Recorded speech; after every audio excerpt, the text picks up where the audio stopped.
सांगली, मिरज आणि कुपवाड शहर महानगरपालिकेचा 28वा वर्धापन दिन अत्यंत उत्साही वातावरणात साजरा करण्यात आलाय। महापालिकेच्या वर्धापन दिनानिमित्त महापालिका मुख्यालयासमोर आयुक्त सत्यम गांधी यांच्या हस्ते केक कापून वर्धापन दिन साजरा करण्यात आलाय।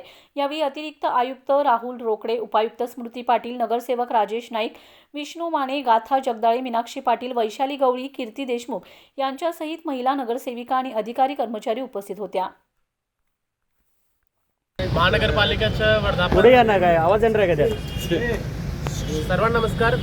आज सांगली, मिरज, कुपवाड महानगरपालिकेचं वर्धापन दिन निमित्ताने मी आपल्या सर्वांना खूप खूप शुभेच्छा देतो।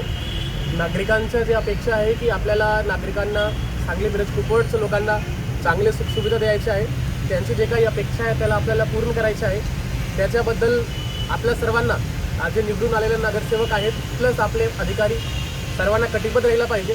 आणि मला पूर्ण विश्वास आहे की दरवर्षी आपण जेव्हा वर्धापन दिन साजरा करू त्यावेळी नागरिकांकडून जी अपेक्षा आहे ते आपण टप्प्याटप्प्यात सगळे पूर्ण करू आणि सांगली, मिरज, कुपवाड महानगरपालिकेला एक चांगलं शहर आणि चांगला महानगरपालिका करण्यासाठी आपल्या सर्वांना खूप खूप योगदान द्यायचे आहे। एवढंच बोलून मी थांबतो। धन्यवाद।